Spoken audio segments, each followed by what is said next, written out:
Yeah, let them strip us. Hi, this is Derek Easley reporting from Gamefob.com, and I'm at the amazing Arizona Con, and I found my friend Brieanna Brock. Hi, how you guys doing? Hey, so I met Brieanna last year at the Las Vegas Expo, right? Yes. And she's awesome. She not only cosplays, models, but she does a bunch of stuff. So first off and foremost, what have you been doing since I've seen you last in Vegas? I've been designing clothes. I was just recently featured in Extreme magazine in Vegas. Normally a high-end fashion magazine would not have any kind of costume wear in it, but we did a Victorian sort of high-end twist where it could go into high-end fashion. How'd you land that? Networking, Nice. Just getting out there and pimping myself and my designs, doing monthly fashion shows. So they featured us, and it's a great big hit for the comic industry to be out there in a magazine. So where can they find that? In Vegas, you can actually find it online too. Google Extreme magazine from Las Vegas. It was featured in print and online. They're actually doing a second print, so. On the line. They sold out. Cool. Awesome. So you're also working on the second version of the Vegas Expo. Tell us about that and how that's coming. Yeah. We're trying to get it all together for everybody, but it's coming. Last year was the first year, right? Last year was the first year. We had over 7,000 attendees. Nice. Very good for a first year, not having one since 2002 in Vegas. So this year, they're hoping for 10. I'm pushing for 15. I figure if we pimp it good enough throughout Arizona, California, the western states, that we could get a lot of people there. But it's going to be awesome. If you haven't reserved your table, you need to, or get your tickets. Go online and check it out, LasVegasComicExpo.com. And you're involved in a lot of charity stuff too. You were talking about that at the Vegas Expo. You do these fashion shows, but you also tie it into helping people. Tell us about that. Yes, we do lots of different charity work, teamed up with Justice League of Las Vegas. Nice. It's a volunteer cosplaying group that goes out and raises money for different charities, awarenesses, causes. We actually had a charity fundraiser event in December for Open Gratitude.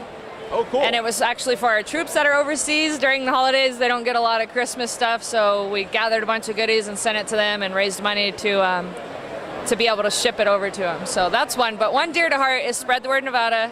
It's a literacy program in Las Vegas. That's one that I like to raise a lot of money for because there's a lot of kids that just don't read nowadays. And if we could open them up to a comic book where they have the creativity and the talent and everything going on, it'll keep them reading instead of boring them like some schoolwork probably does. That's awesome. Those are great causes. I love both those, helping the troops and comics literacy stuff. I do marketing at a comic shop in Long Beach, and you're right, so many kids don't read comic books like we did when we were young. They're just too invested in the games or whatever they do. So that's excellent that you do that. So tell us who you're dressed as today and how long it took you to make this costume, and you're selling new prints, right? I am dressed as Animus from Elvatron Chronicles. Very cool. My good buddy Andy Bond is the creator and artist behind it, also writer. We've got comic books over here. Animus is kick-ass. If you guys want to check her out, you gotta go to ElvatronChronicles.com. You can check out.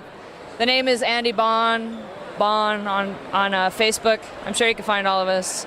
But if you haven't checked it out, he's a local talent artist here in Arizona, and he's always at the West Coast cons, and he's always a guest. So now when I met you last year, you were dressed as Batwoman and Zatanna. What other cosplays do you do? oh my god, I don't know, yesterday or the first day here I was Black Cat, but I kind of wore the design that I had made. I'm gonna have a Gamora costume at Phoenix Comic Con, and I got that commissioned as a sign of respect for another cosplay designer, kind of pay back the community because I've had it done to me. So Gamora, Spider-Woman, stuff coming up. Usually I love Jean Grey, Zatanna, Batwoman, Batgirl, any of the Bat family. Like Batman could come to me right now and I just... So tell us about this other project you're working on. You're working on a comic book, right? Yeah, I've got a comic book premiering actually for Phoenix Comic Con. Very cool. It was a way of giving back to other models because I kind of broke out in the industry through models and photographers and different comic artists. So these are girls that are wanting to break into the industry or go somewhere further with it. So we've actually done a collaboration. They're each getting 3 pages in the comic book. Wow. That's great. So very big for them. They're going to be featured. It's going to be like 24 pages. It's called Seven Sisters, so make sure you find us and check it out. It'll be from All Night Studios. We have allnightstudios.com or All Night Studios on Facebook. And night is spelled like a knight in shining armor, and studios is with a Z. But you guys definitely want to check that out. It's got a 7 Deadly Sins twist on it for issue 1. And it is an adult, mature comic book, so I'm hoping a lot of guys and gals really like it. Well, Brieanna, I could talk to you all day. You do so much with all your cosplay and work, and just so excited to see you. And we're going to see you again at the Phoenix Con and the Vegas Expo later this year. Yes, you are. And any other con that we can possibly make it to together. Very true. So check out Cosplay Techs on Facebook. Andy Bond, the name is Andy Bond. Elvatron Chronicles, Brieanna Brock, All Night Studios, and Seven Sisters. All that stuff. Check it out. Check it all out. She's the greatest. Can you say bye to Gamefob.com? See you later, Gamefob.com. Thank you so much. You guys rock.